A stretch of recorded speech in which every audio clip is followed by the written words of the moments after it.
Hoy quería aprovechar porque estaba haciendo memoria en cómo inicié los primeros episodios y recuerdo haber grabado el primero en un cuartito de un amigo con una producción totalmente fatal, o sea, sí, así lo voy a decir, el primer episodio fatal, la producción, y ver cómo ha ido creciendo gracias al apoyo de Juan, de Carol, de Jordan, aquí el Centro Cultural, y ver a episodios como hoy, que casualmente, contándole detrás de cámara que estamos pasando, estamos viendo toda la producción, cómo estamos, que todo queda bien encuadrado, que el brillo, que las luces, y también la oportunidad de conocer gente realmente valiosa, con historias bien interesantes.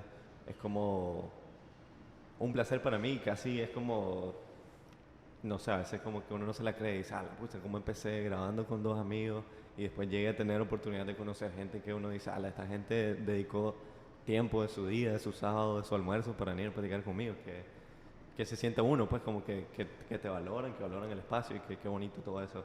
Entonces, sin más preámbulo, me gustaría presentar al invitado hoy, Pierre Pierson, una persona que tiene un currículum en el mundo artístico enorme. Hoy se presenta más como escritor, pero tiene, a ver, influencia en este, pintura, cine, producción musical. Y a mí me llamó la atención estar leyendo un poquito de su vida y me llama la atención cómo nace ese gusto artístico, pero ante toda la arista que hay de las artes, porque no es como que lo estamos conociendo solo por escritor hoy, sino que tiene muchas facetas. Y me gustaría saber cómo nace esa pasión por el arte, por casi, no sé si las 7 o 8 le interesan las artes o en todas se ha aventurado. Sí, mira, primero, bueno, para mí es un gusto enorme y te felicito porque yo creo que cuando uno tiene ganas de algo y cuando uno verdaderamente se propone hacer algo que te mueve, que te gusta, yo creo que uno logra, ¿verdad? A pesar de las dificultades, porque mucha gente se da por vencida rápido, ¿no? Y dice, bueno, Sí. no tengo las condiciones, pero las condiciones vos las vas creando. Así que te felicito y agradezco la invitación. Bueno, para mí el arte ha sido parte de mi vida siempre porque nací de un padre y una madre que son artistas. Mi papá era escritor, mi mamá era pintora, es pintora, pero pues, ya tiene 90 años, y también decoradora de interiores. Y siempre viví rodeado de pintura, siempre viví rodeado de esculturas, rodeado de libros, de cosas que pues, me estimulaban mucho. Pero yo creo que mi mamá me permitió que yo pues tomara clases y que explorara, pero nunca me fomentó así como tenés que hacer esto, tenés que hacer lo otro, ¿no? Sino que yo fui sacando lo que verdaderamente necesitaba. Entonces comencé escribiendo poemas, mi papá me lo celebraba muchísimo, o sea, él era una persona pues, muy cariñosa conmigo pues, y me celebraba bastante. Si a veces tengo problemas es porque tengo frenillos y No se entonces preocupe. como que la adicción se me entorpece un poco, ¿verdad? Estoy acostumbrándome todavía, tengo pocos meses ya de andar los frenillos. Entonces, mi papá, él, pues cuando hice mi primer poema me felicitó y hizo gran, pues, alarde, ¿no? De lo maravilloso del poema. Claro que yo siempre tuve como una, no baja autoestima, pero nunca le creí mucho, ¿verdad? Porque yo decía, es mi papá, o sea, pues no tiene tal vez la visión de alguien más crítico, sino que él lo hace por agradarme, ¿no? Pero bueno, yo seguía haciéndolo porque me gustaba. Porque yo creo que de eso nace de un gusto personal. Eso por más que te lo quieran forzar, que te quieran inculcar, eh, una vez que vos te expones a cualquier tipo de cosas y verdaderamente tenés la vocación, entonces la continuás. Yo sí continué también con la escultura porque la escultura desde chiquito tallaba de un árbol que había enfrente, me acuerdo, cogía pedazos de las ramas y tallaba diferentes figuritas con las candelas de la iglesia. Me iba a comprar por 10 pesos la caja de sobras de las veladoras y las derretía y me ponía a hacer frutas y hacía ensaladas de frutas y hacía, les ponía encima un sorbete ese de mentira, ¿no? De espelma batida y con crayones les daba colores y entonces tenía, el crayón se derrite y le da color a la cera. Entonces tallaba propia iniciativa, pues. También si veía una caja de cartón, hacía una casita, hacía un castillo, hacía un robot, hacía diferentes cosas, después hice piñatas, cosas que me llamaban la atención, ¿no? Hacía payasos, hacía brujas, hacía todo tipo de... También ahí tiene que ver un poco mi parte creativa porque son personajes también que estás creando. Y después pasé a escribir canciones y después de las canciones a lo que veo en televisión, guiones para documentales, ficción, para también anuncios, para spots publicitarios y después ya pasé al cuento y a la novela.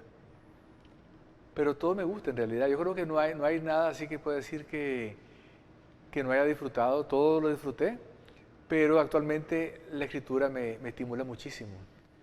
Solo le queda que la danza es el único arte que no escuché ahí. Pero fíjate que me hubiera encantado, a mí me hubiera encantado actuar, me hubiera encantado cantar, bailar, me hubiera gustado cualquier cosa. Lo que pasa es que cuando tenés tantas opciones, como que vas escogiendo las más cercanas y las que te resultan más,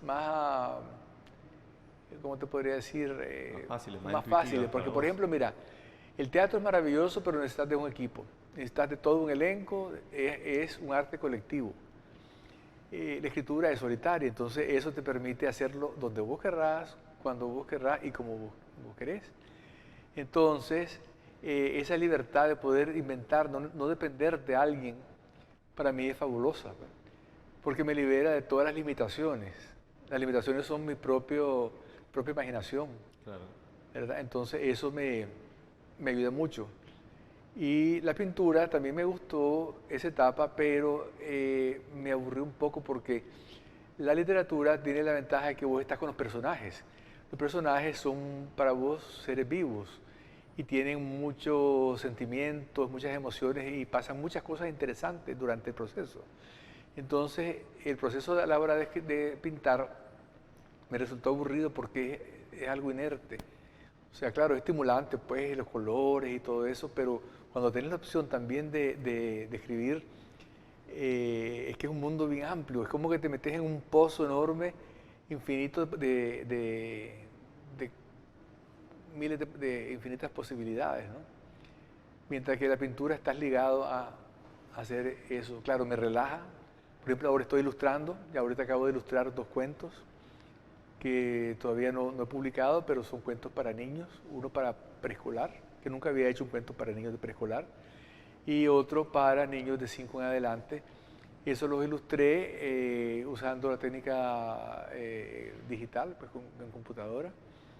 Yo lo que hago es mezclo un poco, los dibujo primero, después escaneo el dibujo y después ya comienzo a trabajar en la computadora. Claro. Entonces ahí está mi parte artística. Mencionaba la influencia que tuvieron sus papás con su formación y me puse a pensar que realmente a mí también me pasó con que mi papá y mi mamá le gusta mucho la música y tal vez yo chiquito si era de esos que hacían como que, ¿por qué escuché esa música? Música de señores. Y yo escuchaba nada más lo que sonaba en la radio. Y ya mientras fui creciendo fui como que entendiendo más. Mi papá me fue llevando más al teatro, a conocer artistas nicaragüenses y fui como que agarrándole más gustito y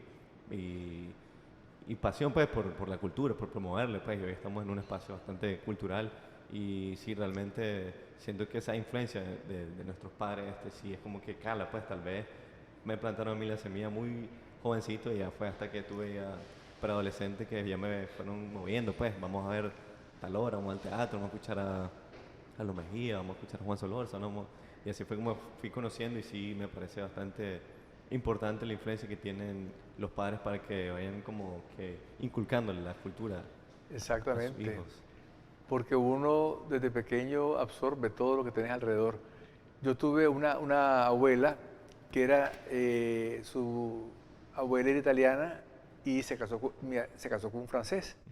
Entonces se comía comida italiana y francesa en la casa. Entonces desde chavalo yo estuve expuesto a esa comida. Para mí era algo natural porque yo iba a la casa de mi abuela y ahí se comían los raviolis, ahí se comía conchas negras, se comía también escargot, mariscos cocinados de una forma tipo francesa, pues como la coquille Saint-Jacques y cosas crepas. y ella hacía la pasta, hacía todo. Entonces yo, para mí era natural ver hacer las pastas, rellenar los raviolis, o sea, no se compraba en el súper, sino que ella misma hacía cada una de los platos. Y entonces, desde pequeño yo estuve expuesto a eso. A mi papá le encantaba la música, tenía una colección enorme. Entonces, desde muy chiquito yo ya sabía de los clásicos, ya sabía de Chopin, de Beethoven, de Schubert, de Mozart. Yo también había escuchado de Piaf. Entonces, yo chiquito ya comía escargot y oía a Beethoven, o sea, oía a Chopin. Entonces, para mí era algo normal porque estaba en la casa, ¿no? Y por eso yo creo que es importante para los padres que entiendan de que todo lo que llevas a la casa puede ser un juguete o puede ser un estímulo para los niños, aunque lo dejes en la esquina. Porque mi papá la música la dejaba, tenía su colección y él ponía sus canciones que le gustaban, ¿no? Pero cuando yo llegaba, yo veía los discos, los abría, veía las portadas, leía todos los detalles. Y me acuerdo que me impresionó mucho cuando yo tenía 8 años que saqué el disco de Edith Piaf y ella había muerto, ya murió creo que a principios de los 60, una cosa así. Yo ya tenía 8 años, ya tenía como, estamos hablando del 69, 60, una cosa así. Y entonces me impresionaba ver la inmortalidad, ¿no? Eso fue mi primer contacto con la inmortalidad era de un artista con Edith Piaf, porque que todavía se escuchara la voz de esta mujer maravillosa en un disco, ¿no? Y ya hubiera muerto. Además que las portadas eran muy dramáticas, porque ella como sus canciones eran canciones muy como de un drama profundo, ¿verdad? Porque era una mujer muy intensa. Y las portadas reflejaban un poco eso, ¿no? Entonces me encantaba el dramatismo de la portada. Entonces también está la parte estética. Como que uno va desarrollando ese gusto por una portada bien hecha, por un disco antiguo, ¿no? Entonces, porque ella era una mujer, se murió cuando, claro, murió relativamente joven, pero se murió como te decía, 8 años antes que yo naciera. Entonces, y así, bueno, igual los clásicos, por ejemplo, me acuerdo que una vez hicieron un concurso en el colegio y gané el concurso porque el profesor ponía las diferentes, decía, esta canción es el preludio, el número 8 de Chopin, preludio opus 28, número 4. Y entonces lo ponía, esta es la quinta de Beethoven, entonces, y después preguntaba, a ver, ¿quién sabe? Yo siempre sabía cuál era Se sabía la la pieza. sinfonía, los movimientos y todo. Y entonces me era fácil. Y esa es la ventaja, o sea, ojalá que los padres pudieran exponerlos, ¿verdad? Ahora hay muchas cosas y las redes están ocupando mucho espacio. Y también en las redes hay muchas oportunidades también. Entonces, los chavalos se van por lo que las redes les dictan. Entonces ya los padres, ya esa influencia de los padres siempre está ahí y ahora todavía es más importante hacerlo ahora, porque tenés mucha competencia. Y también ayuda porque las redes, el internet lo hace como más al alcance de todo. Pues antes tal vez era si tenías la suerte de que tus papás tenían algún gusto cultural, si tenían algún libro, algún instrumento. Claro. Para ahora lo tenés al alcance de tu mano. Si te llama la atención algún instrumento, algún arte, pues buscas a ver algún artista que te guste, inspiración, algún tutorial para saber cómo empezar, tal vez alguna escuela o algo que te quede cerca. Esa ha sido como que la ventaja, pero lastimosamente también esos espacios están llenos de un montón de contenido pues Claro. que no necesariamente educa. Pero- Siguiendo la línea sobre su educación artística, porque sé que tuvo formación incluso fuera del país, ¿le parece que esa formación como que le ayudó a potenciar el talento que usted tenía? Mira, para mí eso fue muy importante porque el arte aquí en Nicaragua nunca se vio como algo importante. Había no un desprecio, ¿verdad? Sino que el artista era como un desocupado, no era una persona tan valiosa como un arquitecto, como un ingeniero, como un doctor, un médico. Entonces como que había una cantidad de carreras establecidas que eran las de cajón, ¿no? En las que vos tenías que encajar para poder integrarte a una sociedad y tener un estatus social y tener éxito. Entonces yo no encajaba en ninguna de esas carreras. y el arte aquí no se estudiaba como una materia formal, ¿verdad? Yo quería estudiar Bellas Artes, yo quería estudiar de todo, pintura, escultura, también quería estudiar teatro, estudié teatro 5 años, estudié y con un grupo de teatro muy bueno de Miami, de una profesora cubana, Teresa María Rojas, que es una mujer maravillosa, que fue maestra de muchos de los famosos artistas y cantantes y muy querida pues hasta la fecha. Y además también estudié escultura, cerámica y me divertí muchísimo haciéndolo porque yo en realidad lo que hacía era disfrutar, o sea, no lo hacía porque me iba a beneficiar de alguna forma, porque iba a tener alguna remuneración, porque para mí hacerlo era suficiente, ¿no? Pero creo que eso me permitió después ver la remuneración, porque cuando vos haces algo con pasión y haces algo sin desinterés, muchas veces te lleva a tratar de hacerlo mejor, ¿verdad? Porque vos querés, vos te debes a vos mismo, vos estás compitiendo con vos mismo y vos querés lograr pulir ese detalle, ese arte. Y si vos sos exigente, podés dar ese salto. Entonces, a mí me fue bien porque he sido también un artista comprometido y también tenaz y también obsesivo, se podría decir. Y además nunca me he dado por vencido, porque también eso pasa, es fácil darse por vencido, porque nada es fácil, Claro. todo cuesta. Entonces la gente muchas veces ve fácil porque ya está hecho, cuando ya algo está hecho se ve facilísimo, ¿no? Pero por ejemplo estos balletistas que pasan desde niños estudiando para poder dar esos saltos magníficos. Vos llegas a un ballet y ves aquello maravilloso, un actor, una actriz que te conmueve en escena y todo, eso requiere también de un proceso de educación para poder llegar a entender la técnica, a entender de que va a poder pasar 200 noches haciendo la misma obra y mantener esa técnica para poder darle al público la intensidad que requiere ese personaje todos los días. Entonces yo creo que eso ayuda mucho también. Ser un poco obsesivo y bastante como seguro de que lo que vos estás haciendo es lo que vos querés hacer y que nadie te va a doblegar, o sea, que nadie te va a decir, va por aquí, al contrario, te fortalecen. A mí siempre, todo obstáculo para mí era una fortaleza. Por ejemplo, me acuerdo que mi productora llegué a tener una cantidad de equipos que nadie tenía en Nicaragua. Y fue muchas veces porque cuando yo quería rentar los equipos tenía problemas, porque no me cumplían, porque había que programar un horario con el canal, yo tenía que entregar. Entonces me tocaba viajar a Costa Rica, a El Salvador a editar.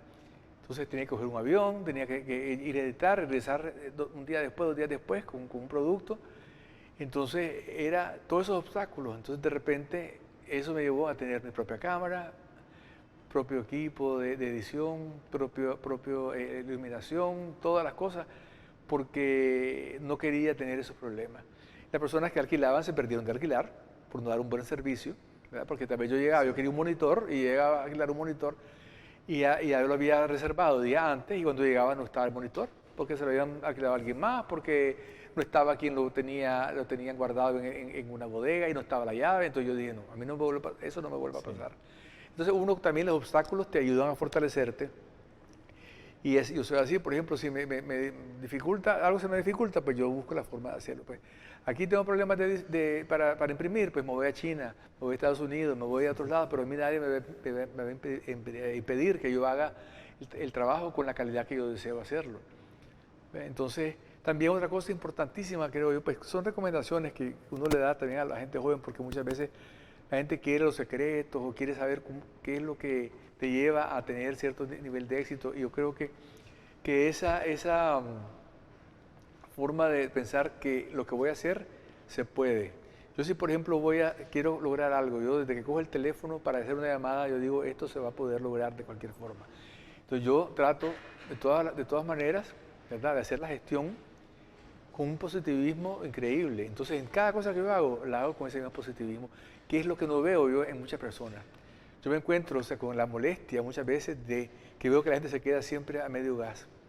La gente, o sea, quiere algo pero no quiere no lo visualiza con la fuerza que necesita visualizarlo. Por ejemplo, la persona coge el teléfono y ya se resigna, ah, no, fulano no está, pero entonces ya, ah, no, no está, no, pero entonces, ¿dónde está? ¿A qué hora llega? ¿Tiene celular? ¿Tiene su número de celular? Entonces, todas esas cosas, ¿no? Y si no lo tiene, decir, ah, ese es amigo de fulano, entonces como es amigo de fulano, entonces puedo llamar a fulano para que me lo dé. Entonces vos agarrás, llamás, entonces vas buscando la forma de hacerlo, ¿verdad? Pero no te rendís, no decís, Sí, pues ahora voy a esperar. Entonces, igual pasa, o sea, vos vas a una imprenta y la imprenta no te da la calidad que vos querés, y entonces tenés que revisar cada libro y rezás 300 libros. Vos decís, no puedo revisar 1000 libros. sí, Cada vez que me imprima no puedo pasar revisando por días 1000 libros para poder entregar, porque si yo los guardo, esos libros después no los pierdo. sí. Entonces tengo que hacerlo el día que me lo entregan y tengo que pasar 3 días viendo libro por libro, página por página, y eso no gusta. Entonces, ¿qué voy a hacer? Mejor me voy a ir a imprimir un lugar donde me entreguen las cajas, puedan pasar 20 años ahí, cuando yo abra esa caja ese libro va a estar perfecto. Entonces, esas cosas, o sea, uno tiene que valorarlas, pues. Es lo importante, ¿no? Como usted insiste, no darse por vencido, buscar soluciones. Si algo no funcionó, buscar la manera, la solución o trabajar con lo que se tiene o conseguirlo uno, pues, porque también como artista es todavía más complicado estar dependiendo de más gente que te presten espacio, que te consiga cámara, instrumentos, lugares. Y entiendo yo que hay mucha gente, podría ser que la mayoría de la gente se desanime cuando Sí. mira esa barrera. Y solo son los que realmente tienen como que la pasión o la confianza en ellos de que lo van a lograr y que no importa el obstáculo que tengan, confían en su talento, en su trabajo como para seguir adelante. Eh, Quería también más o menos que nos contara un poquito sobre algo que me pareció curioso, que leyendo, ya saben, o sea, a mí me lo presenta como escritor y luego me doy cuenta que usted produjo el video musical de la canción Pobre la María. Me gustaría saber cómo fue esa historia de pensar en el guión, de estar lidiando con Luis Enrique, de la grabación y todo. Sí, mira, a mí me gustó mucho ese proyecto porque Luis Enrique es un apasionado de la música y él tenía su canción que estaba pegando bastante y él quería hacer un video bien hecho, un video que tuviera pues cierto nivel de calidad, entonces decidimos hacerlo en cine y por lo tanto pues los costos eran más elevados, pero él consiguió los fondos, o sea, porque había que revelar en Miami y había que después corregir color, era complicadísimo hacer un video antes, ahora es facilísimo. Entonces, eh, comenzamos con lo del guión. Luis Enrique tenía algunas ideas, yo tenía otras ideas, entonces ya dije, yo voy a ir a mi casa, voy a tomar un tiempo para escribir un guión. No quise darle ese toque, en esos tiempos había mucho documentalista y había mucho como realismo de las calles de la prostituta, una gorda con un lunar, o sea, que está parada en una esquina, muy burdo todo aquello. En esos tiempos los escenarios no eran muy bonitos, el país estaba un poco deprimido, no era un París colorido, no habían lugares había que crear mucho, había para meterle esos elementos de color y por ejemplo, el set lo construimos en el cine, el set del nightclub donde está la María, eso lo construimos para poder darle una tonalidad más azulada, para poder hacerlo más colorido, ya que va a ser en cine, ¿no? Entonces hicimos los vestidos más coloridos para meter ese color. Después el atardecer, igual fuimos a las nubes para filmar ese atardecer, ¿verdad? Para que hubiera esa tonalidad amarillenta.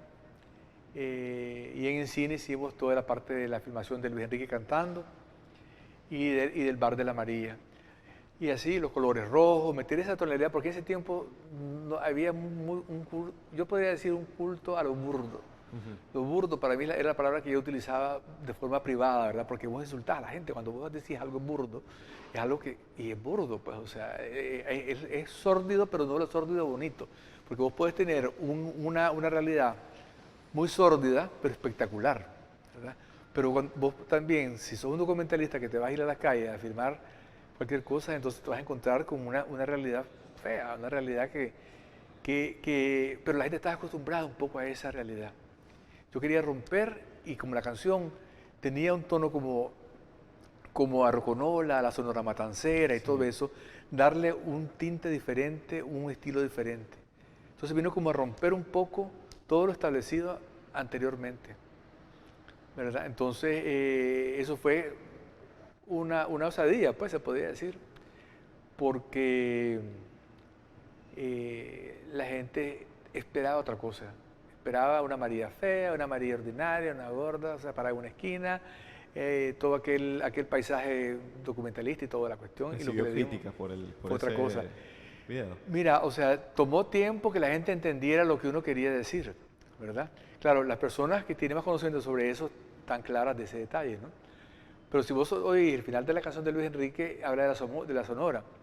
Entonces queríamos tener una roconola, fuimos a buscar la roconola, encontramos la roconola, Luis Enrique la compró para él y la puso, después tuvo él un negocio de restaurante y la tenía ahí en el entonces todavía creo que daba vuelta, todavía funcionaba y queríamos darle esa pintación particular.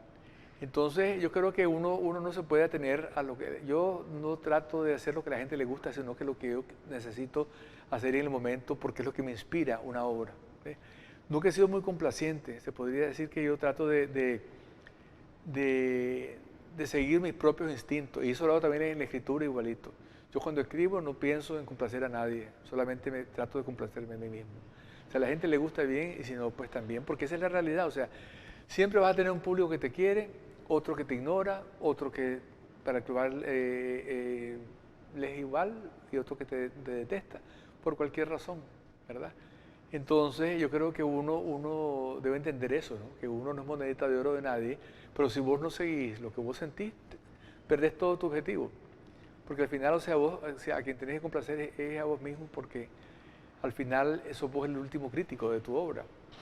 Entonces, pero fue para mí una experiencia súper placentera. Luis Enrique es una persona excepcional.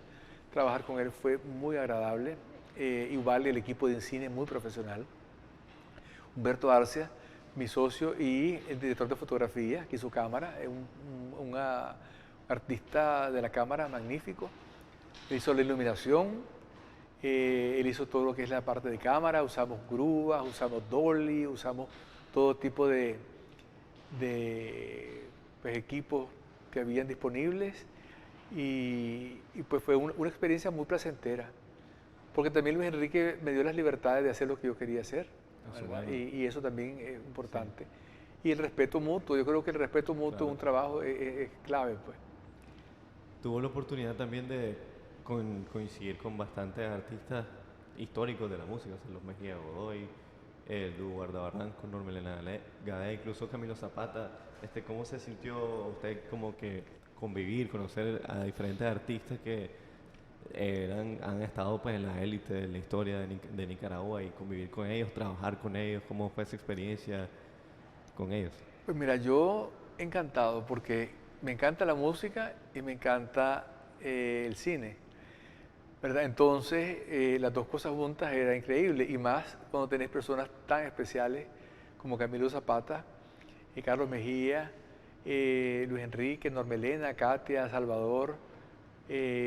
Muchos ya han fallecido, son personajes que siempre que hago mis presentaciones muestro pues toda la variedad de personajes y les cuento pues de que don Camilo es un personaje nacional pues para que vayan ellos a investigar, que Salvador Cardenal también, o sea un gran compositor, que pionero en las canciones sobre el medio ambiente, en la defensa del medio ambiente y muy, muy talentoso. Entonces, que vayan a nutrirse de esa cultura que ya pasó, porque por ejemplo yo trato mucho con estudiantes de secundaria. Yo hablo más que nada sobre mi obra, pues sobre mis cosas y todo, pero como estoy ligado a esa parte, entonces también surgen preguntas sobre eso y mostramos a veces ¿verdad? Diferentes portadas de los libros, porque también le hice portadas a Katia, hice portadas para Macoya. Después para Moisés Gadea también hice algunas portadas de sus libros, creo que 3 portadas para sus discos. A la Katia también le hice varias portadas de sus discos. Entonces muestro pues la portada de de diferentes artistas también con los que he trabajado. Y bueno, en realidad ha sido un placer esa combinación porque pues Normelena, una gran intérprete. Claro. Trabajamos con la Norma, trabajé en varios videos con la Norma. Trabajamos creo que Juntemos el Amor y Esta Patria Nuestra. También en los dos está Cristiana Somarriba, está Lía Barrios, está Macoya. En los dos siempre se trató de como mostrar una cantidad de artistas que estaban en ese momento o que venían del pasado, pues. Juntar las nuevas generaciones con las viejas generaciones, que eso también me parecía bonito, pues, tener esa visión que también la traía Luis Enrique, que la traían los diferentes artistas que trabajaban en los videos, pues, que también hicimos sobre el SIDA, también un video, un tiempo que no se hablaba mucho sobre eso. En los 90, inicios de 2000, me imagino. Exactamente, hicimos un video que se llama, la canta la canción Salvador Baltodano, que se llama Asómate. Y Salvador no quiso salir, con él como protagonista, entonces buscamos un joven para que él hiciera del personaje principal y también el doblaje de la canción. Y filmamos en la Catedral de Managua, hicimos una cantidad de efectos especiales, con humo, con fuego. Fue muy entretenido y esos tiempos era bien complicado filmar un video porque para iluminar eran unas luces enormes que necesitaban una potencia grandísima, entonces necesitaba poner un transformador, lo que se llamaba un bajante.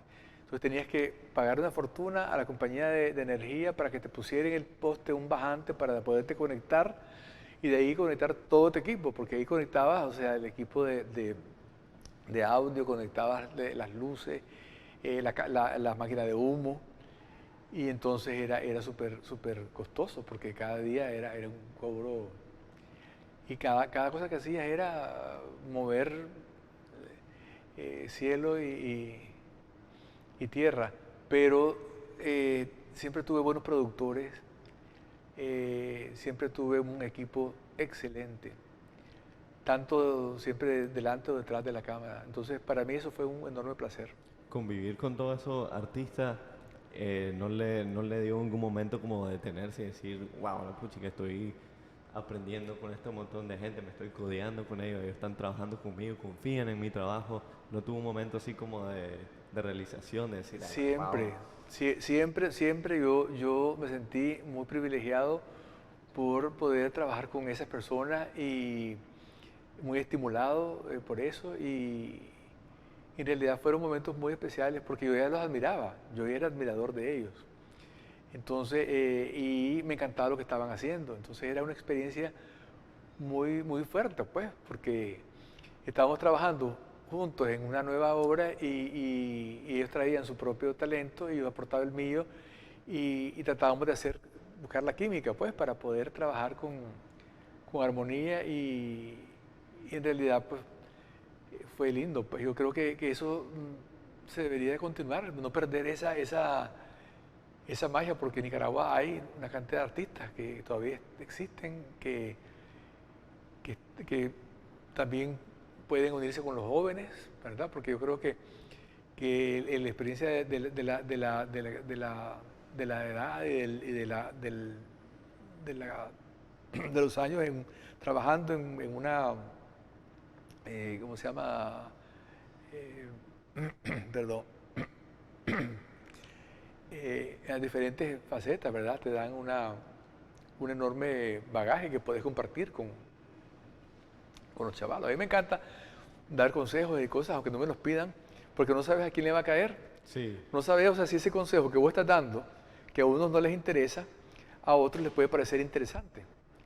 Entonces yo digo, bueno, si uno puede tirar al aire una semillita ahí que germine en algún corazón, en alguna mente, pues uno logra su objetivo. Sí, uno nunca sabe, a lo mejor usted le estaba hablando a y el que lo escuchó y le puso atención fue uno que estaba más lejos y ahí fue donde se prendió el Y bombillo. a mí me pasó porque yo siempre escuchaba mucho a la gente adulta y siempre escuchaba mucho a los artistas y me maravillaba por los artistas. Yo, por ejemplo, me acuerdo que yo quería saber cómo hacían eso, cómo lograban esa emoción, cómo lograban transmitir a través de la música, cómo lograban escribir esas maravillosas melodías o esos arreglos magníficos, o cómo lograban hacer una cerámica. Para mí eran como seres extraterrestres, pues como seres mágicos que tenían un don que les daba un poder que para mí era increíble, ¿no? Entonces eso también me ayudó mucho, siempre juntarme con personas buenas, personas que tenían un talento especial y que tenían pasión por lo que hacían. Claro. ¿Ves? Y también personas productivas, porque también hay artistas de artistas. El artista, o sea, para que tenga una posibilidad en un mundo tan complicado, tiene que ser disciplinado y evitar los excesos. Pero muchas veces las frustraciones, ¿sabes? Los problemas y todo llevan a los artistas a la droga, al licor, a comportamientos tal vez repetitivos, como son la queja, la culpabilidad. O sea, es que el culpable es el otro, es que yo no lo hago porque no, sino que es salir de ese círculo vicioso de que siempre las cosas no se hacen porque alguien más te está saboteando o porque no están los planetas alineados para que suceda. Entonces, estás esperando que alguien más venga a hacerte las cosas o que alguien más te toque la puerta o que alguien más, vos tenés que ir a tocar la puerta, tenés que hacerte el espacio, tenés que crearte tu espacio y tu lugar, porque nadie te lo va a crear por vos. O sea, suerte te llega una vez, pero no te llega dos veces. Sí. Y si te llega dos veces, pues no te llega tres veces. O sea, por lo menos si te Difícil. llega tres, no te llega. Sí. O sea, siempre tenés la suerte. O sea, si además si no la aprovechás, también de nada te va a servir, ¿no? Porque la suerte, o sea, para el ciego la suerte no, Sí, uno se la no construye, existe. además, la suerte, porque Así no es es. como sentado en mi casa no me van a llegar la oportunidad van a No. salir trabajando, haciendo lo que me gusta y de repente me avisa que Pearson tiene tiempo el sábado, grabemos con Don Pierre, ahí está, y estamos. Siguiendo con la línea de su carrera, ¿en qué momento, o sea, entiendo que empezó con la escritura bien joven, escribiendo poemas que se lo celebraba a su papá, y luego ya se aventuró más a producción musical de videos, cine, documentales? ¿Cómo decide luego en su vida inclinarse más a la escritura y a dedicarse tal vez un poco más de lleno a este arte? Mira, la escritura es un enorme riesgo porque requiere mucho tiempo. Requiere muchas veces años para poder lograr una obra. Entonces, ese periodo, o sea, de tiempo que pareciera pues, que no es tan productivo de forma económica. Entonces, tenés que tener por lo menos una posibilidad, pues como una comodidad básica para poder dedicarte sin estar preocupado por la alimentación, por la movilización, por lo básico, pues, por tener techo, por tener las cosas. Porque un artista es bien, por lo general el artista como vive emocionado por lo que hace y como su alimento es su trabajo, entonces muchas veces requiere de muy poco, no tiene tantas necesidades, ¿verdad? Claro, si sos una persona, por ejemplo, que te gusta el arte, por ejemplo, a mí me gusta el arte y me encanta comprar cosas de arte y todo, ahí te complicas la vida porque querés tener eso, tener lo otro para poder estar rodeado de cosas bellas, ¿no? Pero, por ejemplo, en el caso mío, yo, por ejemplo, con una mesa, una computadora y un poquito de fresco, ya sea viento o aire acondicionado o abanico, yo estoy feliz. Entonces, pero tenía como que crear ese espacio. Ya lo hacía mientras trabajé por muchos años en la parte de producción audiovisual y me encantaba hacerlo, ¿verdad? Pero estaba obligado también a hacerlo de una forma comprometida porque cuando vos estás trabajando para lo que es una producción, vos tenés que pensar en lo que es factible. Sí. Pero cuando vos estás trabajando en una ficción, no estás pensando que el vestuario va a ser aquí, que la locación, podés usar 20.000 locaciones, pero si vas a hacer la producción, vos decís, tengo que ver la menor cantidad de locaciones, porque es carísimo, o sea, entonces, ¿cómo hago para que el presupuesto se logre hacer algo que tenga calidad, pero que con la menor cantidad de recursos? Entonces, bueno, entonces tiene que ser la casa, o sea, la locación tal, que me puede prestar un amigo, que puedo alquilar por tal cosa. Entonces, ya está, claro, te ayuda mucho porque tenés que ejercitar la mente al respecto porque tenés que como optimizar los recursos para lograr la parte emocional, pero también la parte estética, ¿verdad? Entonces, ya lo podés, por ejemplo, decir, voy a vestir una película de época porque tiene un vestuario enorme, ya tenés que tener una persona dedicada a todo eso, entonces no tenés como otras partes que puedes ir a una tienda o a una venta de utilería y decir, vos quiero uniformes de militar tal, que quiero... entonces aquí tenés que también ingeniártelas, la producción requiere mucho ingenio. Por ejemplo, vos decís, bueno, ¿quién tiene, pues si vas a filmar una película de guerra, bueno, ¿quién tiene la arma? El ejército. ¿Quién tiene el vestuario? El ejército. Entonces, ¿cómo hacer? Bueno, vas a hablar con el ejército.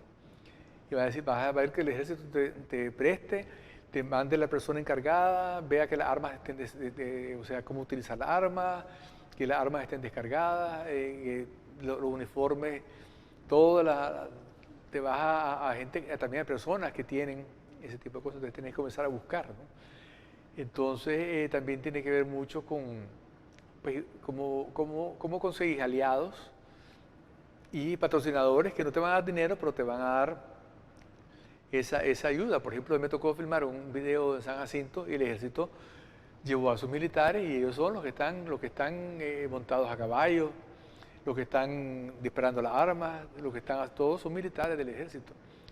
Y fue excelente el trabajo del ejército, como son muy disciplinados, entonces era muy fácil trabajar con ellos, porque a la hora de pues, las orientaciones, o sea, tenías ahí a los encargados para poder bajar las instrucciones al otro y lograr pues, las cosas en el tiempo adecuado. Entonces fue un placer, pues, y siempre pues, la disciplina y la armonía que había para trabajar fue muy especial.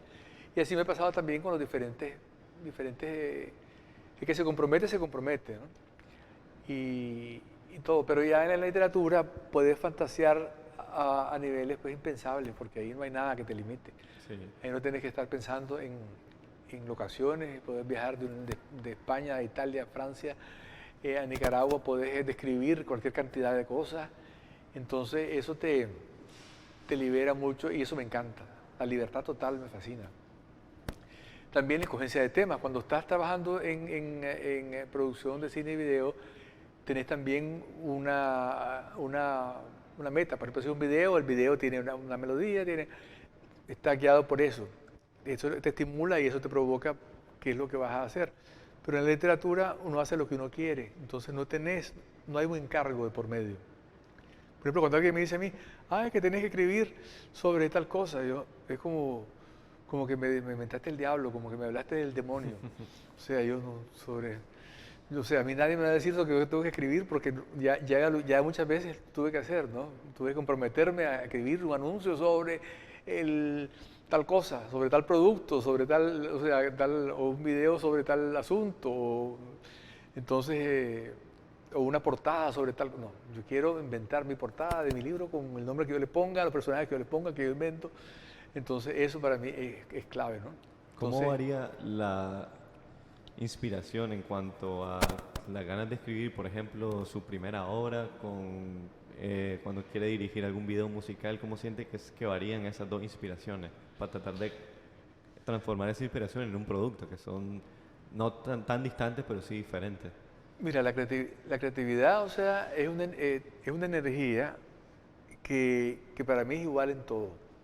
O sea, es una energía que fluye de forma espontánea y cuando vos tenés los canales adecuados y tenés desbloqueo total, entonces vos sintonizás con lo que estás haciendo. Entonces, al desbloquearte vos, ya no hay nada que interfiere. Entonces, es un placer hacerlo que te facilita lograr lo que vos querés.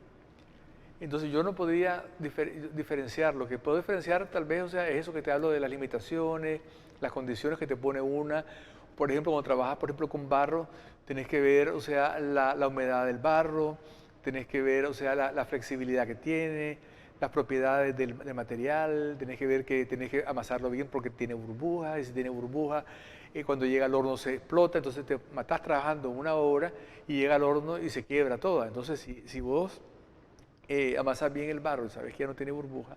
Entonces cuando vas a trabajar la obra, trabajas tranquilo. Sabes de que si la obra estás pegando cosas, tienes que cubrirla para que la humedad se empareje, porque si una parte se seca antes que otra, se separa o se agrieta. Entonces, vos tenés condiciones particulares que tenés que conocer de ese material, ¿verdad? Para poder trabajarlo con la tranquilidad pues, del conocedor, que no te va a pasar algo y de repente vos invertiste horas de horas en algo que se te va a quebrar, pues, algo que te va a salir feo.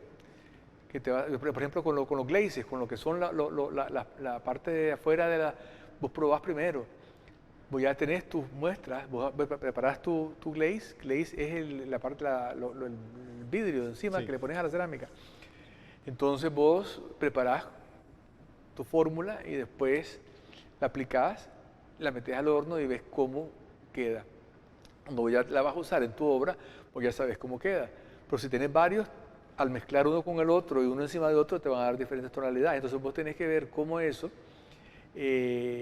funciona para cuando lo estés trabajando, saber lo que estás haciendo. Entonces, esa es la experiencia que te ayuda con la creatividad, porque la creatividad y la experiencia son buenas aliadas.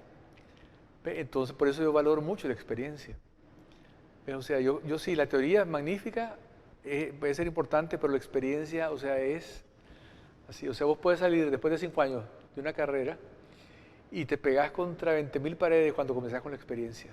Porque lo que te dijeron aquí, Sí. a la hora de la hora, o sea, te vas a encontrar con cosas totalmente que nadie te las advirtió, que nadie te las señaló, que solo te la puede dar la experiencia y que es muy valorada. Por ejemplo, en Estados Unidos, cuando te piden muchas veces tu currículum, o sea, valora muchísimo la experiencia que tenés. Sí. Y muchas veces te dicen, desde el principio, te dicen, aquí necesitamos que tenga una maestría en tal y tantos años de experiencia. Si no, ya no tenés ni siquiera que llegar ahí.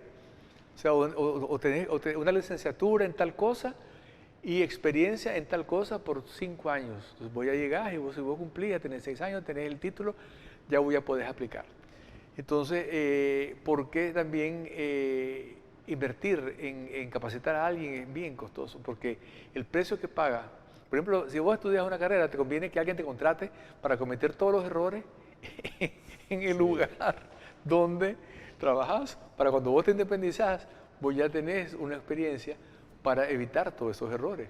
Porque con el que estás trabajando, él te va a cubrir los errores, porque como hay un supervisor, hay alguien que va a evitar que eso se traspase, ¿verdad? Que eso tenga consecuencias, porque te va a estar vigilando, te va a estar controlando, entonces vos ya tenés esa.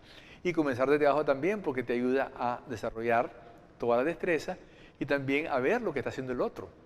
Y cuando vos llegas aquí para ser director, ya sabes cómo es trabajar en cada uno de los lugares para vos entender su proceso y poder ayudarles a ellos a hacerlo de la mejor forma. Entonces también tiene mucha ayuda, porque la gente quiere comenzar desde arriba, porque siente que ese trabajo no, uno comienza desde abajo, Sí. porque eso te va ayudando, además que te da fortaleza y te da valentía, porque no es fácil, o sea, cuando te da un trabajo que no te pertenece, que no te corresponde, es un reto muy complicado y te puede crear mucha frustración, porque vos no vas a ver dónde está el problema y vas a causar muchos problemas. Entonces también eso es importante. A mí me pasó mucho en el primer trabajo que tuve, que fue en producción audiovisual, en un canal de televisión aquí. Me acuerdo que yo iba creyéndome que todo lo que sabía yo de la universidad era la ley, que eso se iba a cumplir, y desde el primer día que te mandan como que andás, hazme tal entrevista, tal cosa, y me traes tal para mañana y lo editado y todo, ya te das con tu primero susto, primeras paredes. Me pasaba que tal vez llegaba y el entrevistado tenía como que solo tengo 10 minutos, ya sabes, me mandaron a traer algo y ala, en 10 minutos tengo que sacarle esto, regresar al canal, editarlo y todo. Y también me pasó algo que no, tal vez no lo mencionaron al momento que yo estudié, que obviamente cada canal, como funciona como una empresa, tienen como que su línea editorial, su forma de pensar, su manera, su estructura. Así es. Entonces, yo llegué ahí con una estructura tal vez inventada por mí o tal vez sacada de la universidad. Y ya cuando los primeros trabajos me los revisó mi supervisora, mi jefe en ese entonces, la revolcada que me pegó los primeros días sí fue dura para el ego y de decir a la puchica, ¿será que ¿será que me equivoqué de carrera y que esta no es lo mío? Así, no sé.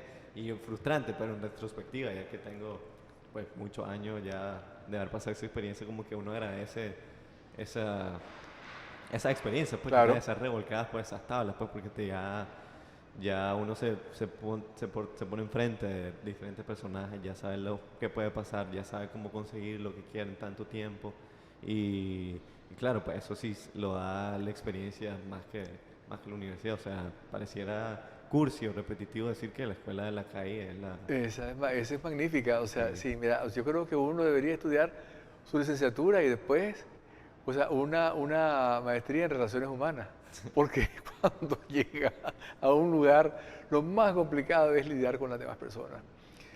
Con tus compañeros, con tus jefes, con los clientes, con las circunstancias que te vas a encontrar, con los egos, con las ambiciones, sí, con la serruchadera, con toda esa energía que, o sea, que vos decís, porque es como que a vos te dan gasolina, ¿verdad? Y te dicen, vos tenés que llegar de aquí para allá.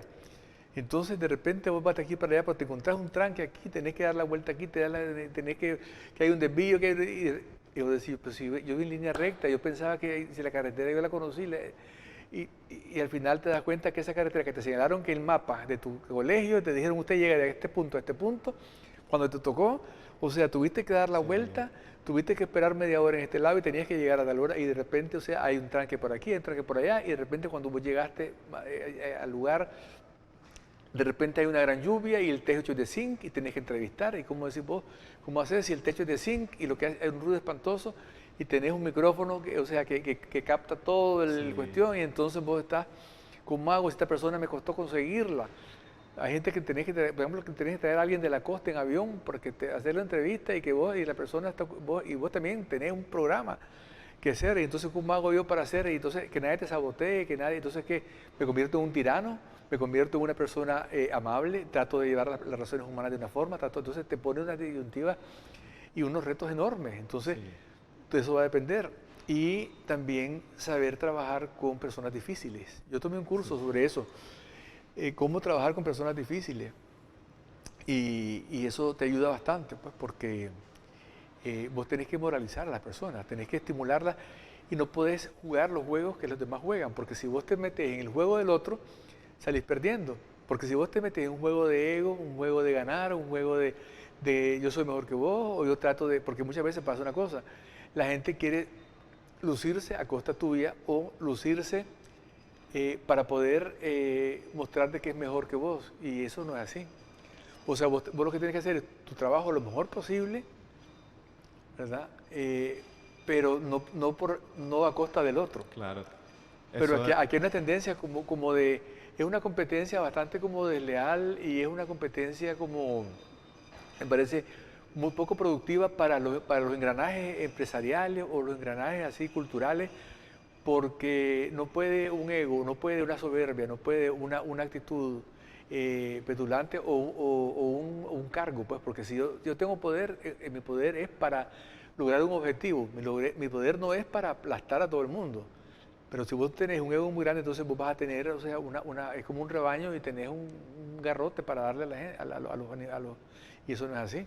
sí. Entonces yo creo que en Nicaragua, o sea, tenemos mucho que aprender de las relaciones humanas.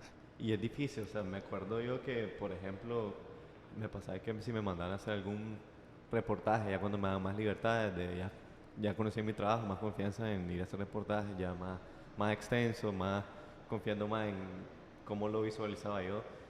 Me acompañaban siempre camarógrafos, un chofer, y a veces me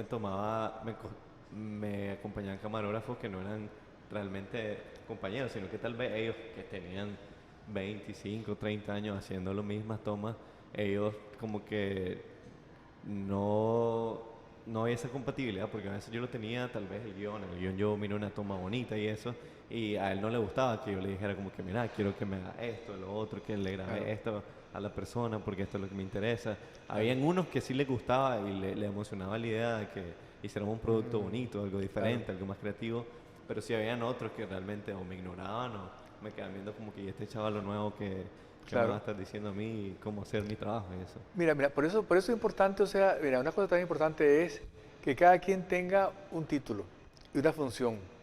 Porque también hay otro problema. Si vos estás encargado de vestuario esa es tu responsabilidad. De maquillaje es tu responsabilidad. De dirección es tu responsabilidad. De la parte de audio es tu responsabilidad. Entonces, uno de los problemas es que para cumplir tu objetivo bien, tenés que enfocarte en tu responsabilidad. Pero si ya te pisas la del otro, entonces el otro te va a decir, o sea, el de vestuario, o sea, si vos estás con el de vestuario, y te decís vos, es que ese vestido de monstruo de colores, o ese vestido, esa tela es muy brillante. Eso, si sos el camarógrafo, eso tenés que, o sos el director de fotografía, tenés que verlo desde el principio. Que las telas, cómo reflejan las telas a la hora de la filmación, cómo reflejan la luz, qué colores son, qué tonalidades vas a usar, todo eso ya viene practicado. Entonces, ¿qué pasa? Si uno tiene que ubicarse muchas veces en su tarea, y eso también pasa aquí, que aquí siempre todo el mundo está como así, ¿verdad? O sea, la raya está aquí, pero vos te agarrás y te cruzas para acá, te cruzas para acá, porque crees vos que podés opinar o podés...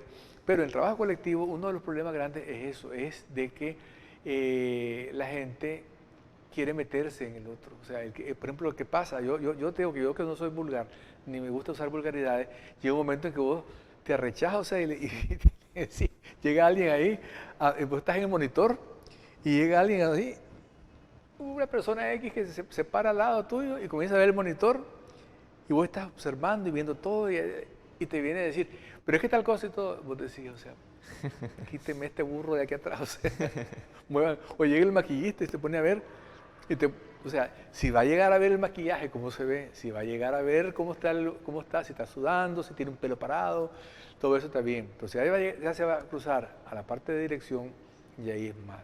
Entonces, por eso es bueno tener tus funciones claras, porque eso también, y pasa mucho también aquí en todas las áreas, que como nos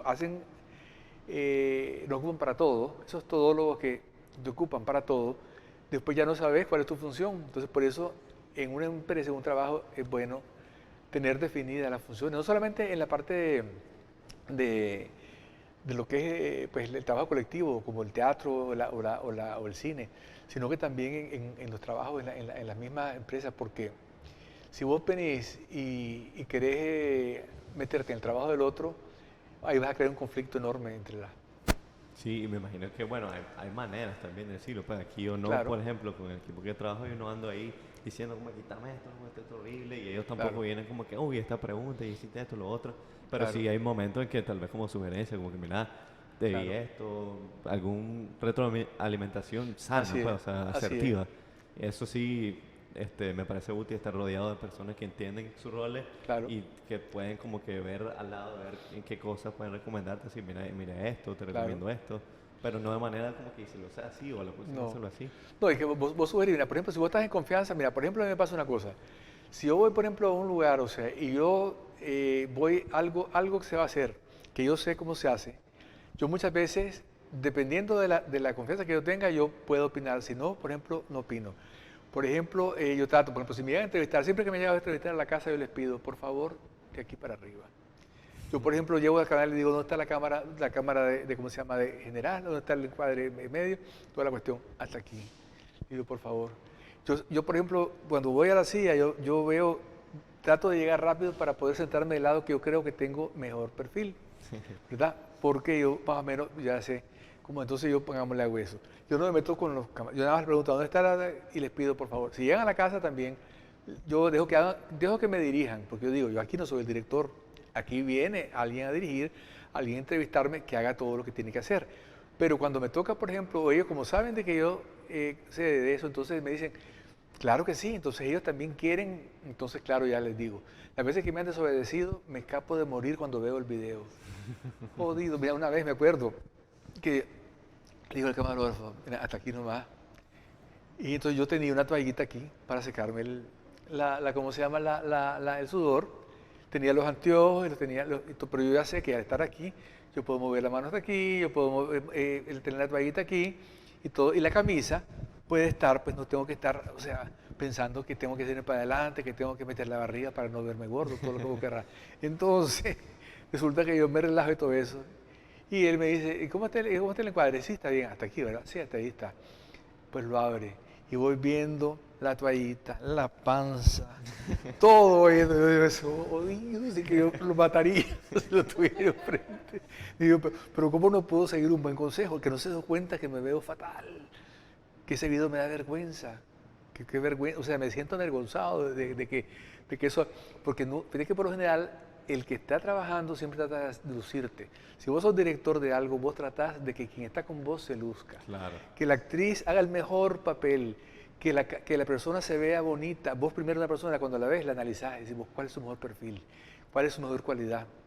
¿Cuál es su mayor defecto? Entonces vos decís, tiene papera, entonces voy por arriba. Tiene aquí una marca, voy a iluminar este lado oscuro y este lado más claro.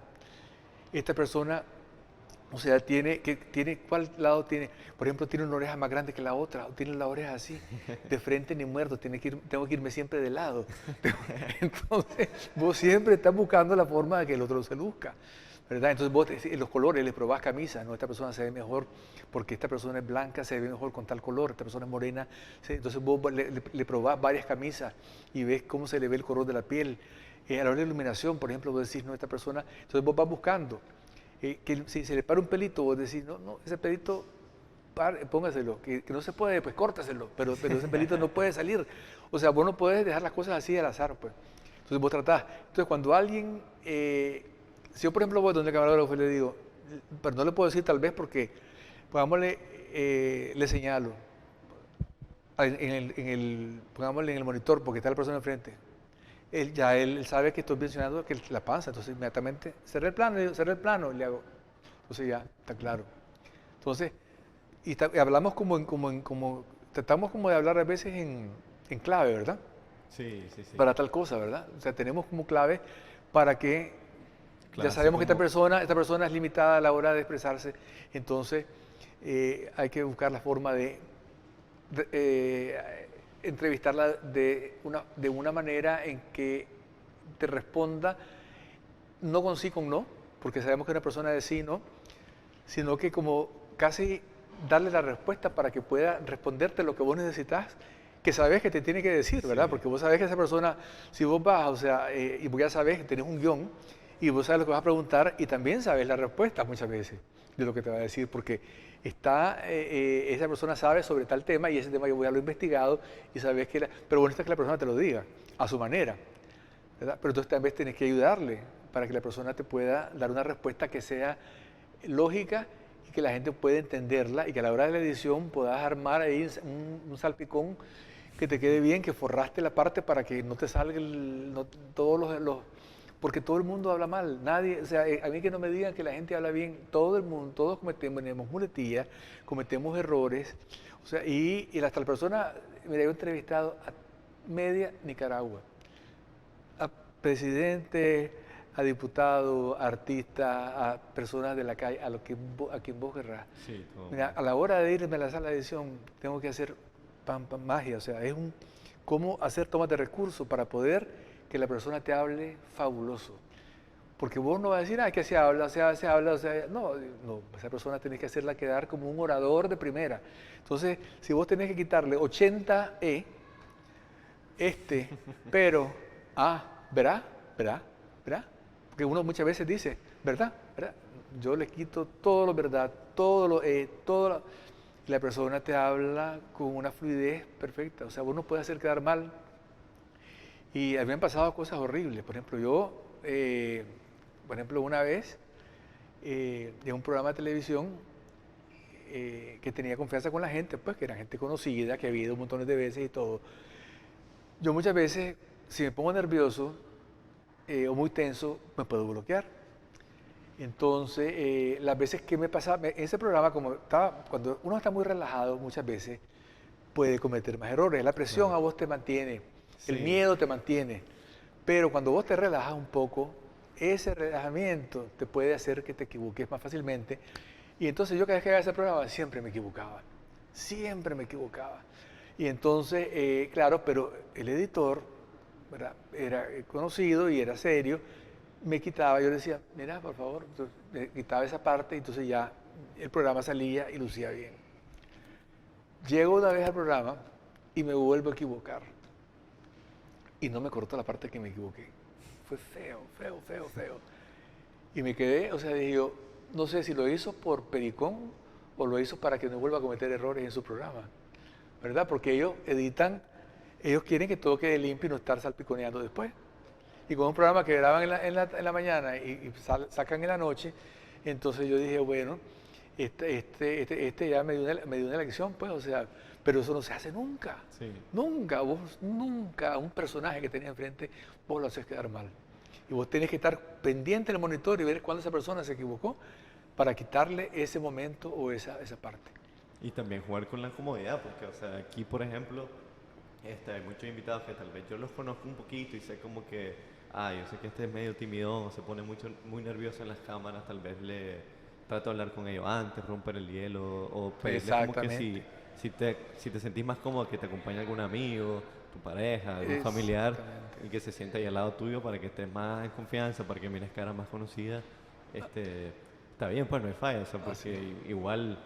Así como, por ejemplo, aquí, pues ya rompiendo la cuarta barrera, usted vino y dijo, este es mi plano, y ya estoy claro, pues, o sea, como usted se sienta cómodo, pues, porque en realidad lo que me interesa es la fluidez de la conversación y todo, y que usted no esté pendiente en que, se me va a dar la panza y esto, porque ya con eso, liberado de su mente, ya usted se puede enfocar nada más en platicar y compartir su experiencia. Vos creas la atmósfera, Sí. vos creas tu atmósfera y vos vas creando esa comodidad para poder a un extraño darle el espacio para que pueda hacer las cosas y también desarrollar la observación y tratar de ayudar. Por ejemplo, si llega un invitado, o sea, yo, por ejemplo, trato de no dejar pasar nada a la hora Pero, por ejemplo, yo vi en la televisión, me acuerdo que una vez, en un programa de televisión, llegaba una diputada que siempre abría las piernas así y la enfocaban en el plano. Y yo decía, ¿cómo no le dicen a ella que cierre las piernas? ¿O cómo no buscan otro encuadre para que, si ya saben que ella va a llegar y ella tiene la tendencia a abrir las piernas? O sea, es una señora mayor que ya no sabe de nada, ella se sienta así en su casa, ella llega ahí y entonces ella no sabe que ella debe de cruzar la pierna para un lado o debe de mantener cerradita su pierna, ¿verdad? Pero entonces era siempre, mira, o sea, nunca pudieron decirle, porque igualmente tenés que decirle, pues, ya si ella no quiere. A mí me pasó con otra persona también muy... mira, la gente, yo trabajaba con mucha gente famosa, poderosa, en todos los aspectos y todo. La mayoría, una maravilla. Siguen instrucciones increíblemente. Con 2 personas he tenido problemas, pero no tan importantes, pero sí pues a un nivel... una que le dije que tenía un tic, que por favor pues que estaba viendo para arriba, que hablaba y le decía así, para los ojos, y entonces volteaba los ojos y no se veía bien. Me dice, así hablo yo. Entonces cuando me dijo, así hablo yo dije, bueno, yo vine a hacer mi trabajo lo mejor posible, traté de hacerlo, entonces yo voy a tratar de buscar pues cómo cumplirle, pues, pero si no entiende, o sea, ya tiene edad, supuestamente es inteligente, entonces ya no entendió lo que le quise decir, entonces ya ahí pues tratar de minimizar, tratar de hacerlo varias veces para que cortar y que cuando voltee un ojo, entonces cortás y después cuando no voltea, y entonces tratar de hacer magia. Voy a comenzar a ingeniarte tu plan, cómo abordar eso. Entonces, y con otro que me estaba dirigiendo, por lo general nunca, mira, aquí las personas, por más famosas o todo eso, son súper humildes, súper de seguir lo que vos les digas. Todo. Y saben de que uno está ahí para hacer un trabajo con ellos. Y saben de que ellos están en tus manos, pues de que ellos, o sea, que uno está contratado para hacer lo mejor posible. Entonces, son bastante dirigibles, pues. Entonces, esa parte ha sido un placer, pues. Con otro también me pasó. Con otro me pasó también una persona muy poderosa, pues, de un alto rango, que tenía unos pajaritos de fondo, porque le gustaba estar relajado en su despacho. Y entonces él tenía un bosque. Pero vos sabes que cuando uno va a filmar, pues tenés que editar. Sí. Y para que la persona haga sentido muchas veces, o para coger la parte que te sirve, tiene que haber un audio de fondo limpio. No pueden haber pajaritos, ni puede haber ruido de carro, ni nada, porque entonces si vos querés cortar, por ejemplo, todo lo verás, esto y lo otro, necesitas limpio el audio. Entonces, con amabilidad, esto ves eso, que tiene su oficina, qué lindo el audio, qué rico es la temperatura, qué bonito el escritorio, qué bonito es la cuestión. Pero ya vamos a comenzar a grabar, ¿podría bajar el audio? No, yo no puedo vivir sin mi audio, el audio es, pero a la hora de filmar, a mí no me importa. Y después le digo, quiere ponerse ese escritorio muy formal, una cercanía con el pueblo, con la gente. ¿Por qué no se pone adelante el escritorio para que se sienta, no se sienta que está? No, yo me siento en mi escritorio, yo quiero mi escritorio. Bueno, va en su escritorio. Lo filmé y todo eso. A la hora de editar, pues, te puedo decir, no puedo hacer nada. Claro, no te vas a desquitar porque vos tenés que hacer tu trabajo siempre con profesionalismo sobre todas las cosas. Pues, claro, te hace el trabajo más difícil para que logres hacer una buena edición final. Y a veces una toma muy buena no la puedes usar porque tiene el pajarito, la lora cantada detrás de la jungla, ¿verdad? Cuando vos estás, ¿cómo se llama? Lo necesitas. Entonces, al final, pues, pero por lo general, o sea, ha sido un placer trabajar con políticos magníficos, con artistas magníficos, personas que han sido. Yo trabajé en muchas campañas también, trabajé en muchos anuncios para alcaldías, para votos, para el Consejo Superior Electoral, trabajé para Medio Humanidad. Siguiendo con su carrera por ahí, me di cuenta que fue en los años 90 hasta fue viceministro de Cultura. Me llamó la atención cómo desempeñaba su trabajo en función, cómo miraba la cultura en los 90 y cómo la ve hoy en día, pues que tanto se fomenta, que tanto se hacen trabajos o proyectos para eso, cómo era antes, cómo lo ve ahora desde una perspectiva ya más alejada de ese círculo. Mira, o sea, la cultura siempre ha sido como la cenicienta de los países, pues, en general, o sea, eso pasa en todos los lugares. O sea, la educación y la cultura han ocupado un lugar tal vez secundario, pues. Pero la educación yo creo que se le ha dado más. Yo creo que la educación sí ha logrado como tener mayor presupuesto y se ha como creado una conciencia de que la inversión en educación pues ha sido importante. Es importante. Pero, por ejemplo, en el caso de la cultura siempre pues han habido pocos recursos. Porque se van a salud, se van a educación, hay o sea, el gobierno tiene tantas responsabilidades que a la hora de llegada un pastel que tenés que repartir entre montones y entonces nunca das abasto, o sea, nunca vas a poder cumplir con las expectativas porque somos un país pobre que tiene muchas necesidades y recursos limitados. Entonces tenés que ser muy creativo y tenés que ser salomónico a la hora de la hora. Entonces, yo creo que se ha tratado en todo momento de hacer lo que se puede con lo que se tiene y pues se han mantenido los monumentos, los lugares históricos. Yo creo que se ha tratado de dar una continuidad, las bibliotecas públicas. Siempre creo que patrimonio también. Por ejemplo, ahorita Granada está muy bonita, hicieron un bulevar, hicieron una rotonda, o sea, y así cada gobierno ha hecho su parte, ha ido haciendo su contribución para mejorar pues, un poco pues, la situación. Pero yo creo que para todos, te digo, es difícil señalar cuando sabes las limitaciones. Tal vez cuando ya vos has estado en los zapatos, te das cuenta de lo difícil que es y lo mucho que hay que agradecer a la gente cuando hacen algo. Porque muchas veces lo hacen con muchas limitaciones, claro, y lo hacen superando enormes dificultades. Pues. Pero eso pasa, pues, por ejemplo, en Estados Unidos hay mucha ayuda del sector privado. Por ejemplo, hay mucho patrocinio de fundaciones, de empresas. Yo me sorprendí, yo fui a una gira a los centros culturales norteamericanos más importantes, al Museo Metropolitano, al Smithsonian Museum en Washington, y fui a conocer cómo funcionaban cada uno de ellos.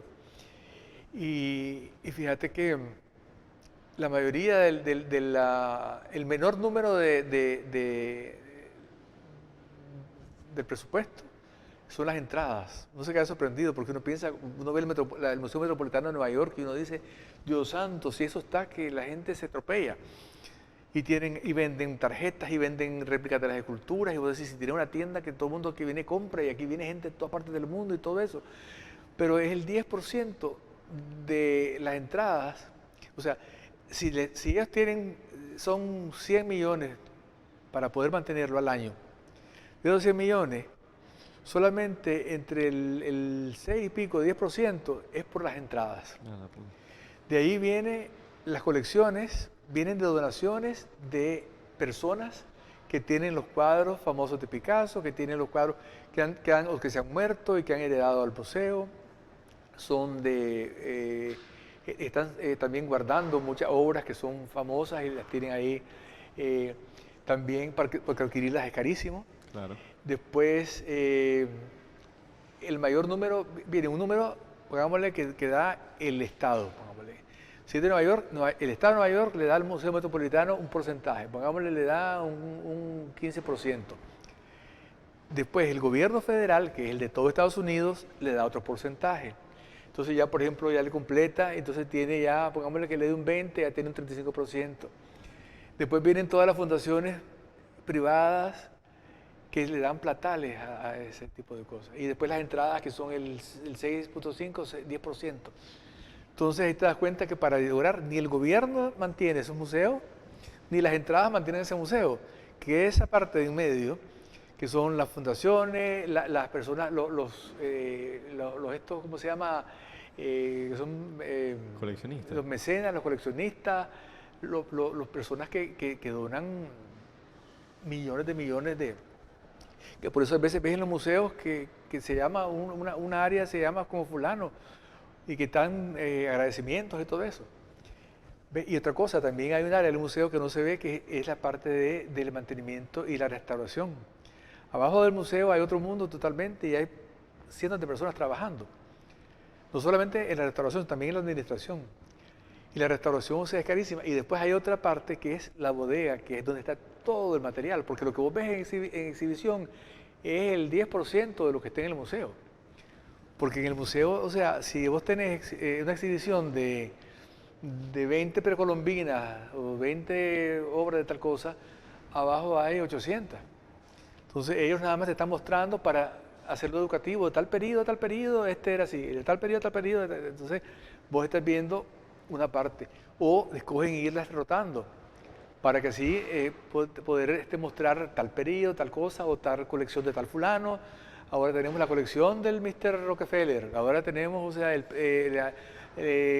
periodo maya de no sé cuánto, no sé cuánto. Entonces, así puedes hacer todas las cuestiones, pero abajo hay lugares con gavetas que están todas las cosas, otra cosa, climatizadas. Todo está climatizado, porque todo eso tenés que mantenerlo en un microclima para que no se deteriore, porque el enemigo de la humedad, el calor, o sea, la variación de la temperatura, varía enormemente para la hora del cuidado de una obra. Entonces, hay mucho lo que tiene que ver con museos, por ejemplo, pasa con las bibliotecas también. Entonces, en todos lugares me sorprendió muchísimo que la responsabilidad es compartida. Es compartida y claro, como hay una cantidad de gente con mucho dinero, entonces esa gente, hay una conciencia también que les permite también que ellos tienen un departamento de búsqueda de recursos con las fundaciones, porque hay cientos de fundaciones que tienen, pongámosle fundaciones para todo lo que vos te puedas imaginar. Hay un libro de fundaciones de este tamaño, que creo que son varios tomos. Entonces vos te vas, si vos querés fondos para tal cosa, vos te vas ahí y buscas, porque ahí te dicen, esta fundación le da a personas no religiosas del área de tal, de Oklahoma y de no sé dónde, que son, o sea, y entonces voy a saber qué requisitos son los que hay. Entonces todas esas cosas son parte también de la búsqueda. Entonces ese departamento es importante porque ayuda a conseguir fondos. Entonces, por ejemplo, aquí todavía necesitamos desarrollar un poco esa parte, pues. Ya para ir cerrando el episodio, don Pierre, me gustaría que diera como que su pensamiento en por qué considera usted que es importante fomentar la cultura y de qué manera son las mejores maneras pues, de aprovechar espacios, de crear espacios, qué tipo de proyectos se pueden hacer para seguirla fomentando y que no se pierda, pues, porque recuerdo una frase que me dijo mi Juan Solorzano sobre la música, pues, que realmente él no lo ve como un museo, pues que lo quiere ver como algo vivo, pues no como algo muerto, algo que hay que visitarlo porque ya se murió, sino como tratar de verlo como algo vivo, pues fomentarlo, no como algo Exactamente. que haya pasado, algo histórico, sino algo como que sigue vivo, que hay que seguirlo haciendo crecer, que hay que seguirlo aprovechando y también obviamente sin dejar atrás lo que ya está hecho, pues lo que pasaba antes. Claro.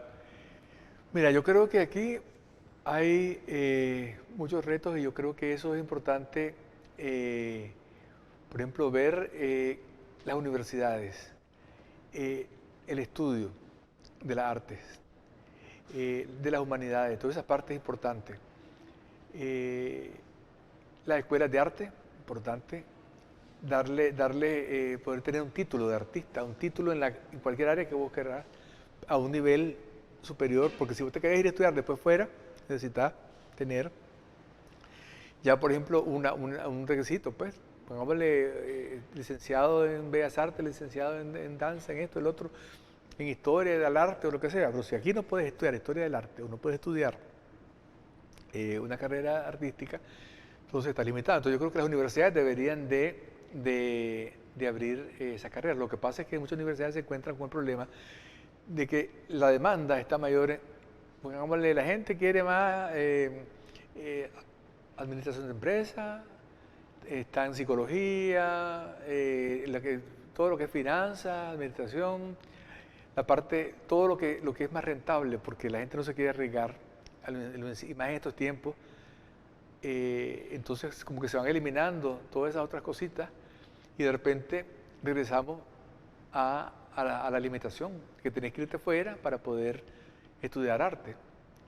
Entonces yo creo que esa parte es importante, que las universidades, o sea, abran espacios, que tal vez no sean todas, pues, pero por lo menos que sepas de que vas a estar a la universidad y ahí vas a tener, o sea, la posibilidad de estudiar tal carrera artística, que pues, las humanidades, pues tal universidad se especializa en la área de humanidades, en la parte, que la otra ya la cerraron, pero que una quede por lo menos que pueda darle abasto. Que la carrera de tal cosa, ¿cómo se llama?, de arte dramático, pues que tal universidad se caracterice porque tenga arte dramático. Pues tal vez no todas van a ofrecer arte dramático, pero que haya una que por lo menos permita. Entonces, es una cuestión de prioridades. Entonces, si la gente si los directores de las universidades no ven como prioridad y como tiene que ser la rentable, quieren sacrificar, entonces sacrifican también la cultura. Sí. Entonces yo creo que por ese lado es importante. ¿Ves? Así es que es una cuestión de también crear conciencia, porque si también la gente que quiere estudiar esa carrera para las universidades, habla, se mueve, o sea, no puedes dejar solas las cosas también. Porque si por ejemplo, yo creo que si se reúnen 25 personas y dicen, queremos estudiar esta cosa, te pueden abrir pero si de repente ellos tal vez ya la pusieron, la ofrecieron en un semestre y nadie llegó a inscribirse, llegó uno ahí y ese uno se aburrió y se fue, o sea, entonces la universidad va a cerrar o sea, esa especialidad. Pero si llegan 50 personas que están determinadas, que van a estudiar tal carrera, y dicen, señores, por favor, o sea, que vamos el próximo semestre, entonces ya tal vez te pueden armar. Entonces, también tiene que ver mucho con esa comodidad de no moverse un poco para que se abran los espacios. Porque lo que no se intenta también, o sea, puede ser que fracases, pero hay que intentarlo, pues. Es para no tener que irte a otro lado a estudiar, pues, o por lo menos para iniciar tus primeros 4 años, pues. Sí. O sea, para no tener que irte porque la gente quiere estar en su país, la gente no quiere además es mucho más costoso porque tenés que pagar casa, tenés que pagar viajes, no vas a tu familia, entonces ya es una realidad bastante complicada, pues. Sí, bueno, le agradezco por su tiempo, don Pierre. Yo sé que podríamos pasar hablando aquí 2 horas de arte, de su arte, del arte de Nicaragua y todo aquí a gusto, pero lastimosamente tenemos tiempo. Así que nada, agradezco un montón por su tiempo, por haber venido puntual. Muchas gracias y lo felicito y de verdad le digo que para mí es un placer conocer gente así como usted y ya le mencionaba antes detrás de cámara que qué curioso cómo aquí han tenido entrevistados que han sido entrevistados por mi papá, que los conoce a mi papá y que luego tal vez otra generación le da la entrevista como que de otra manera. Y qué bonito pues como la vida, ya sabes, va conectando las cosas, la gente que va teniendo como que este cariño, ganas de compartir el arte, compartir la cultura y conocer personas, pues, y hacerle perfil a gente que realmente se lo merece. Así que muchas gracias por venir. No, gracias a vos, o sea, excelente este espacio, porque creo que necesitamos, ¿verdad? Estos espacios para conocer un poco del arte, de la cultura, y así hacemos cultura. O sea, eso es lo que estamos hablando, que esas iniciativas son las que hay que apoyar, porque la cultura está en manos de las personas, de nosotros, pues. O sea, nosotros no podemos esperar que nadie fuera, sea tu papá, tu mamá, un gobierno, una universidad, sea la que se encargue de abrir los espacios. Y tu papá a mí muchas veces me entrevistó y siempre ha sido un placer, un gran entrevistador y bueno, y saludámelo, dámele un abrazo. Muchas gracias. Nos vemos. Por donde se viene. Chao.